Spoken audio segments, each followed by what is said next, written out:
Prasmės alchemija. Apie prasmingus dalykus ne visai paprastai, bet prasmingai. Žmonės perka prekes ne dėl to, ką jūs darote ir kaip jūs darote, bet už tai, kodėl jūs darote, kokią tą žinią nešate pasauliui. Daug blogio žmonių gyvenime nutinka dėl to, kad žmogus paprasčiausiai bijo likti vienas kambaryje su savim. Turbūt lyderystė yra pagrindinis žodis, kuris apsprendžia, kokia ta organizacijos kultūra bus.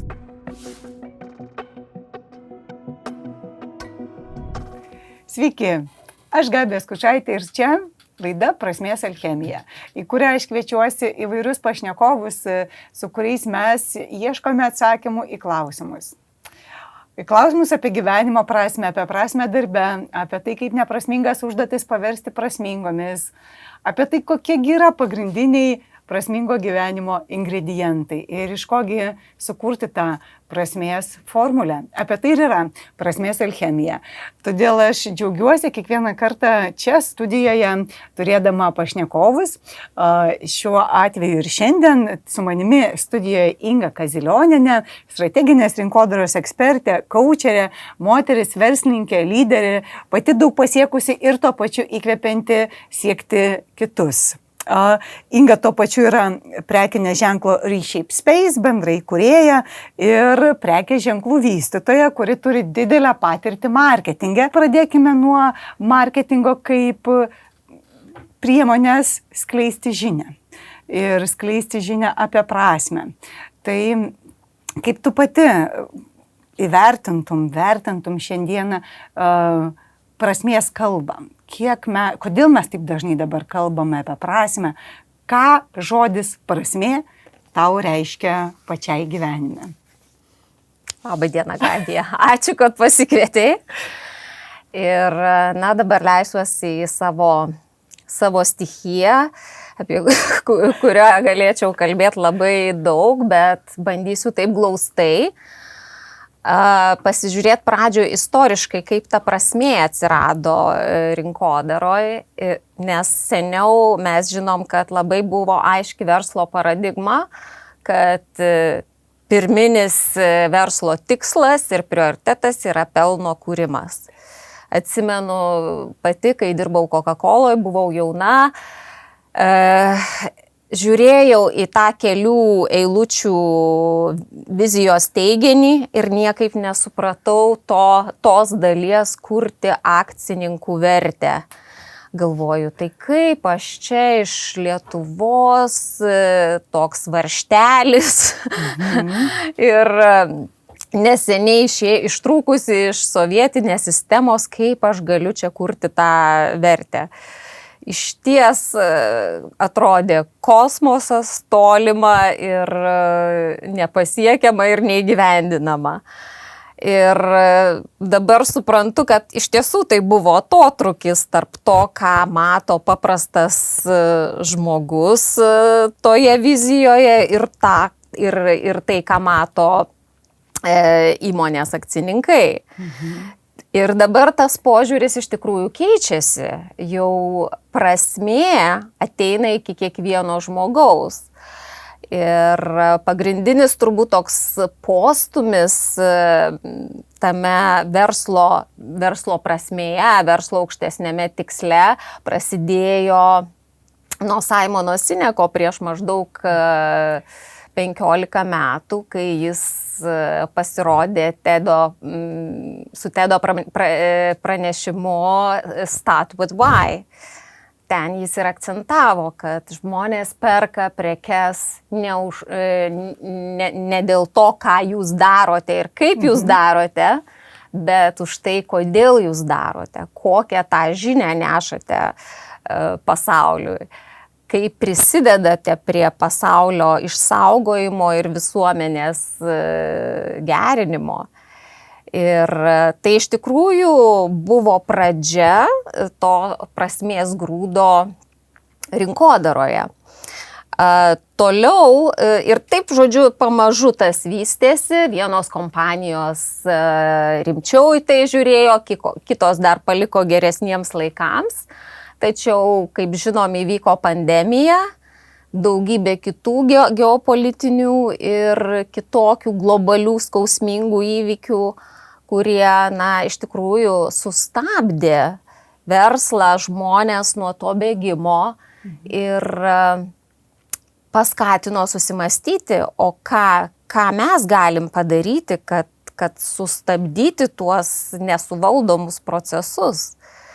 Ir netgi vartotojų tarpe jau atsirado lūkestis verslui, kad verslas visgi prisidėtų prie pasaulio kūrimo, prie pasaulio gerinimo, visapimančios aplinkos išsaugojimo, socialinių grupių klausimų sprendimo ir taip toliau.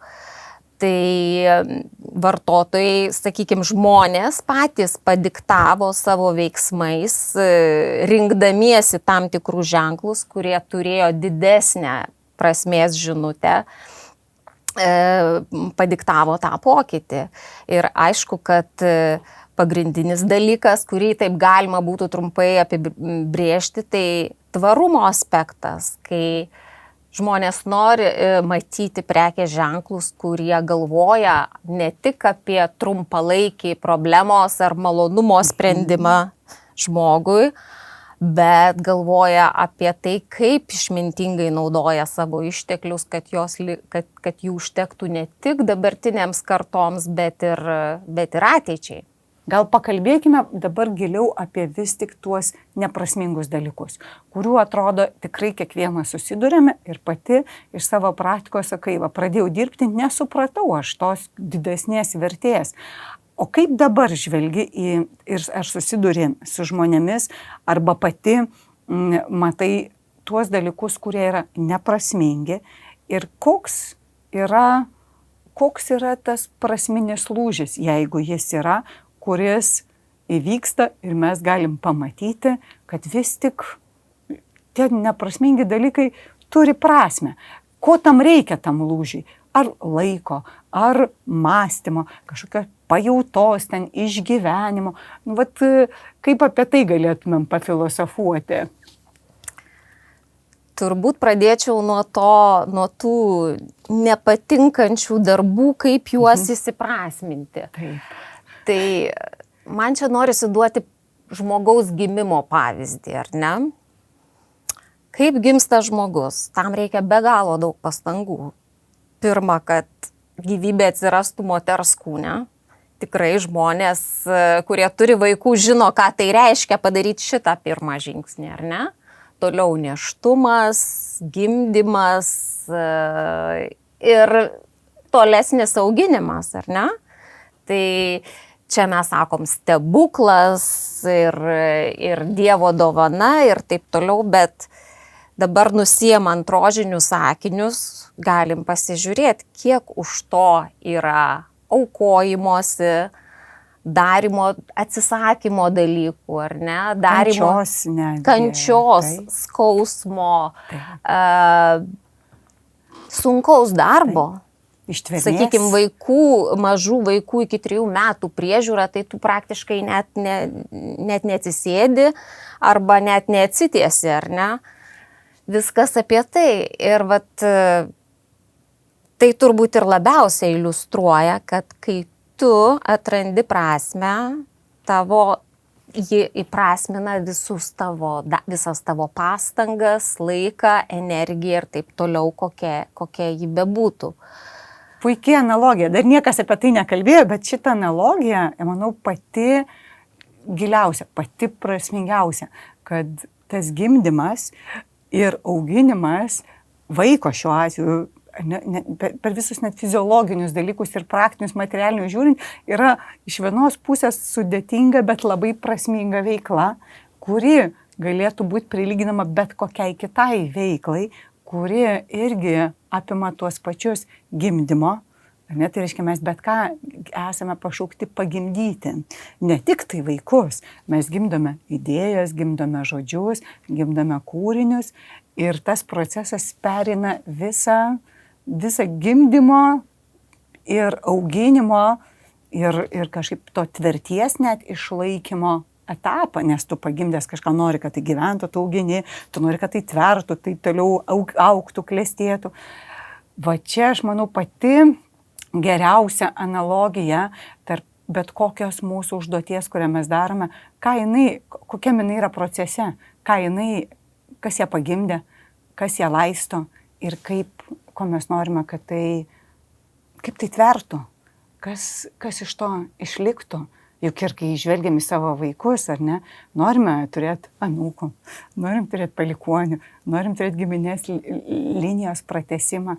Labai, Inga, aš manau, tokia nuostabi įžvalga į tai, kaip neprasmingi dalykai tampa prasmingi. O pati esi kaučerė ir susiduri su žmonėmis, tu konsultuoji labiau verslo. Ir individualiai konsultuoju, ir organizacijas. Kaip dabar tie žmonės darbe, ne? Čia mes pažvelgiam per tokią gyvenimišką, atrodo, analogiją per vaikų auginimą. O kaip tam darbe dabar? Ar daug žmonės susiduria su tokia beprasmybė, sako, darau užduotis, kurios čia niekam nereikalingos, čia gali viską dirbtinis intelektas padaryti, kam čia iš viso bedirbti. Kaip tu šitą vertini ir užsiminė apie tą geopolitinį kontekstą, bet dabar ir visko čia yra technologinių, čia visokių, žmonės vis labiau tampa nusivylę. Kaip tu pati jauti gal iš tos savo dabartinės praktikos? Iš tikrųjų, prasmės tema turbūt yra viena iš pagrindinių mano kaip coachingo profesionalės pokalbiuose su žmonėmis. Jinai tapo tokia aktuali, nes žmonės bebėgdami, bedalyvaudami žiurkių lenktynėse, stengdamiesi laimėti tuos sėkmės įrodymus, atributus, ar ne, pametė save. Jie tiesiog nesustoja, jie bėga. O kaip kažkas yra pasakęs, kad daug blogio žmonių gyvenime nutinka dėl to, kad žmogus paprasčiausiai bijo likti vienas kambaryje su savim. Ir per tą bėgimą mes iš tikrųjų netenkam savęs ir kita vertus labai džiugu, kad žmonės jau šitą dalyką įvardina ir mes galim su tuo dirbti. Ir mano manymu nereikia išsigąsti, kad aš staiga bėgau ir man viskas nebeteko prasmės. Tai atėjo natūralus evoliucinis etapas, kaip ateina paauglystė, kaip ateina viduramžio krizė ir tai reiškia, kad tu turi keistis, nes tie dalykai, kurie veikia, buvo vertingi tau anksčiau, nebeveikia. Ir čia svarbu iš tikrųjų priimti kaip natūralų etapą, neišsigąsti, ar ne, sakyti, sąmoningai tai žiūrėti. Kodėl nepasižiūrėjus į tai kaip į galimybę keistis, augti, įgauti kažkokį kitokį pavydalą. Labai panašu, mes tikrai kalbėdamėsi su ekspertais dažnai paliečiame sugrįžtame prie to paties, prie to virsmo, tapsmo, kad kai ta būtina tam, kad būtų prasmė. Negalima patirti prasmės užsisklendus vienoje kažkokia stagnatiškoje būsenoje ir tu jie net negali mėgautis, jeigu nėra kismo. Jeigu tu nematai tėkmėje beatsirandančio pokyčio, tai nėra labai kuo pasimėgauti ir atrodo, bent jau man taip atrodo, kad mes tik per virsmus galime pamatyti prasmę ir ką sakai, reikia pradėti savęs klausinėti ir žvelgti šiek tiek atgalios, nes netgi jeigu taip atrodo, kad čia jau viskas beprasmiška, gal galima formuluoti, grįžkim prie to kalbos aspekto, gal galima pradėti formuluoti klausimus kitaip, ar ne? Gal tai, kas šiandieną atrodo beprasmiška, reikalauja kitokios formuluotės. Juk nuo to, kaip mes pažvelgsime per savo kalbą, per minčių susidėliojimą galvoje į prasmę, gali pasirodyti, kad visi dalykai vis tik labai prasmingai susidėliojo ir viską, ką aš dariau, kažkokią prasme turi. Kaip tu pati galvoji ir iš verslo atėjusi ir susiduri, vat, organizacijos, ar ne, organizacijos kultūra, organizacijų vadovai, lyderystė, kokią jie vaidina rolę toje vat, prasmės pajautoje žmogui darbe ir ką čia galima keisti ir ar reikia kažką keisti, kas čia daro įtaką. Taip, turbūt lyderystė yra pagrindinis žodis, kuris apsprendžia, kokia ta organizacijos kultūra bus. Ar tai bus žemė, kurioje žmonės skleidžiasi, auga, žydi ir yra laimingi, dirbdami tą darbą. Ar tai bus žemė, kurioje sausa, kuri alina žmonės, džiovina ir net nugalina, ar ne? Tai čia yra jau iš tikrųjų lyderio didelė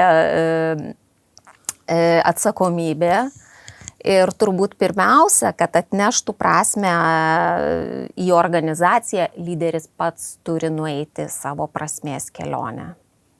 Nes jeigu jisai bandys kurti prasmę, pats nežinodamas, kodėl jis kiekvieną rytą keliasi iš lovos ir kodėl jam taip rūpi, tai bus visiškas disonansas ir apsimestinis procesas. Už tai pats suradę savo prasmę, tuomet jau lyderis turi padėti surasti prasmę, misiją savo žmonėm ir padėti sujungti kiekvieno tikslus, misiją su įmonės vizija. Čia vis tiek turėtų būti ta vedančioji funkcija tenkanti lyderiui. Taip. Daug ir mokslinėje literatūroje, aišku, yra apie tai kalbama, apie didelę lyderystės įtaką, kad organizacijos kultūra priklauso ir nuo lyderystės, ir nuo pasidalintos lyderystės. Ir man labai patiko tavo įžvalga apie tam tikrą brandos momentą, kad prie jo, kad ir tam lyderiui prie to prasmės pojūčio ir prasmės supratimo reikia irgi eiti kelionėje. Ir jis turi irgi bręsti joje. Mes šiais metais minime SMK institucijos, kurią mes su mama kūrėme 30 metų jubiliejų. Wow. Ir šitos 30 metų užvadiname skambiai 30 prasmės metų, nes kiekvienas tas 5 metų jubiliejus turėdavo tam tikrą žinutę ir mes pavadinam 30 prasmės metų, todėl kad ši frazė taip gimė iš to pojūčio, kad dabar esame subrendę pasakyti tokius žodžius. Nes anksčiau buvo 25 metai kuriant ateitį, viskas buvo labiau toks dar momentas, labiau į priekį, labiau augti, o dabar 30 metų, gal ir žmogui jau būtų toks etapas jau šiek tiek jau link pabrendimo ir organizacijai, kai jau gali pajausti ir suprasti, kad vis tik svarbus buvo visi metai, pamatyti, kaip tie dalykai, reiškiniai, įvykiai sukūrė mus. Ir tada toje prasmėje, arba pavadinant tokį laikotarpį, atkarpą prasmės metais, aš vienu svarbių atributų laikau gebėjimą išlikti, atsparumą. Tam tikrą tokį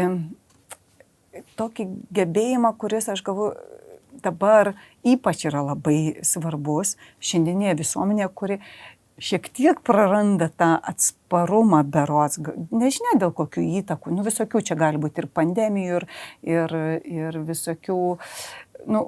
visokių reiškinių, sakykime, ir medijų įtakos, ir propagandos, visko įvyksta labai daug, žmonės labai tampa imlus viskam ir tai mažina atsparumą. O aš galvoju, kad tas, kuo labiau mes išliekame, augdami ir kisdami, tai sukuria irgi tam tikrą prasmės kodą, tai branda ir išlikti tame atsparume, kintant. Ir galbūt transformuotis jau Taip. žiūrint į ateitį, ar ne? Ja, ir kisme transformuojasi ir tu išlieki.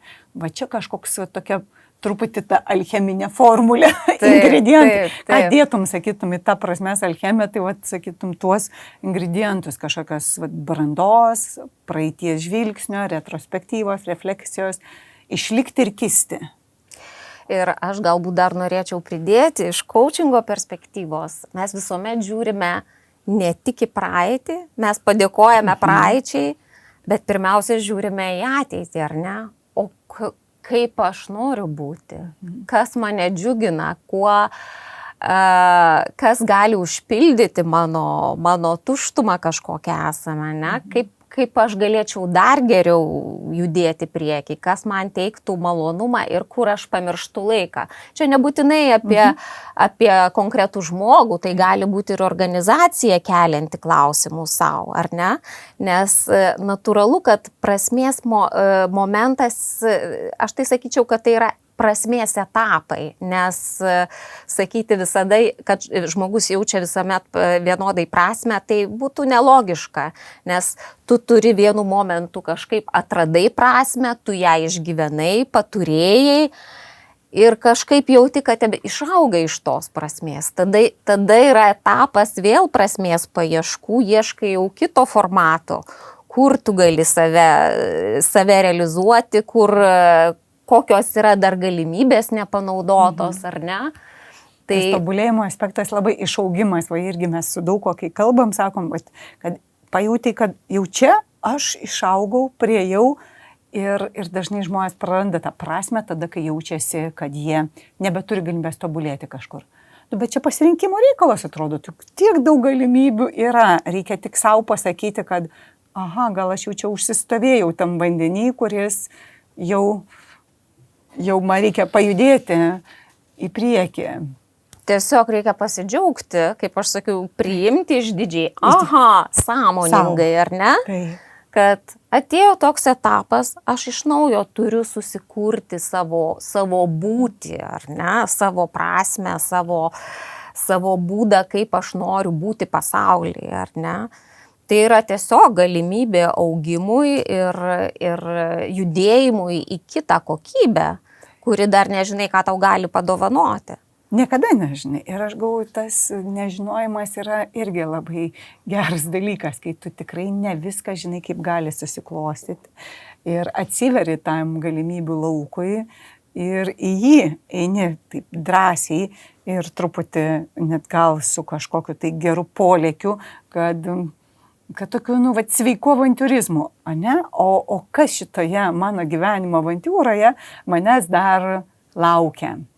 Ir va tada aš manau, ta kelionė visai turi įvairių galimų pokrypių ir vingių ir atradimų.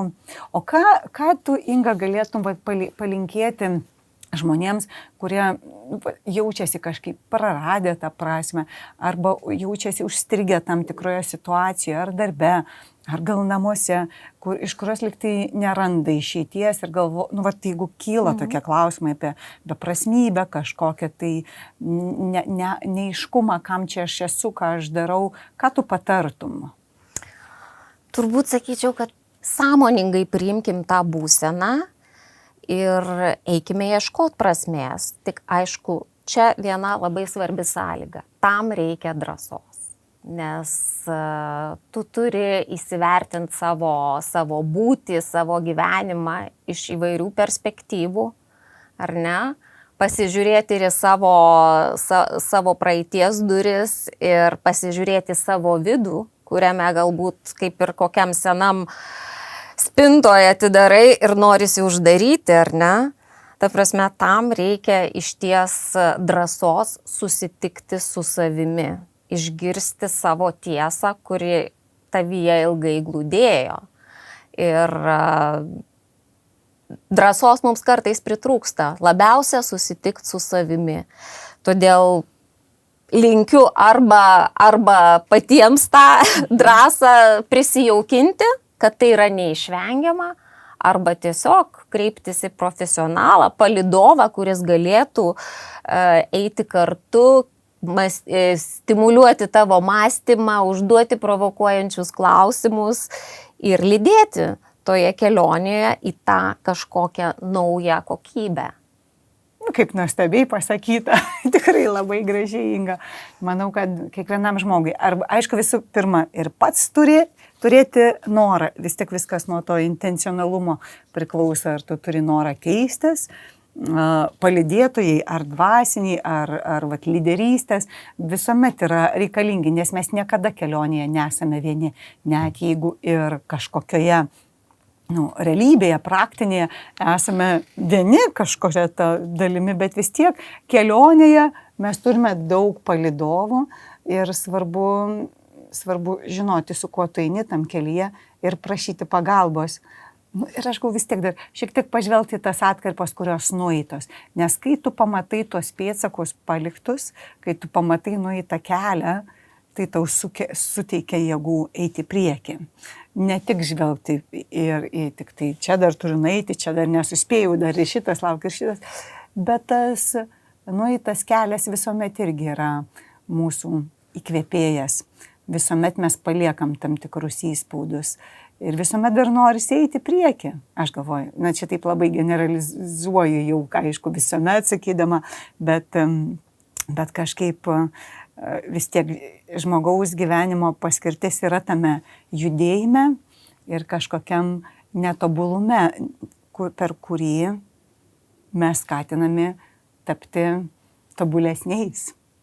Tai labai įdomi pasikalbėjom šiandien apie prasmę. Kažkaip tokia prasmės alchemijos formulę pradėjome čia lipdyti ir dėjome ingredientus su Inga, kas joje svarbu. Tai iš tikrųjų tas virsmas judant į priekį ir išlikimas ir neužsistovėjimas vietoje, vadinasi, reikalingas ir kažkoks tikslo turėjimas. Na ir vienas svarbiausių ingredientų – drąsa. Drąsa kalbėti su savimi ir su žmonėmis, kurie gali padėti. Vienas iš tokių žmonių yra Inga, profesionali kaučerė ir tikrai konsultantė įvairiais strateginės rinkodaros klausimais, bet ir padedanti surasti prasmę gyvenime žmonėms, tiems, kuriems tokios pagalbos galėtų prireikti. Tai ačiū tiems, kurie žiūrėjote. Labai ačiū Inga tau už atvykimą. Čia su manim šiandien buvo Inga Kazilioninė ir aš Gabija Skučaitė ir mes čia prasmės alchemijos studijoje dar kartą susitikome su savimi ir su jumis. Iki. Iki.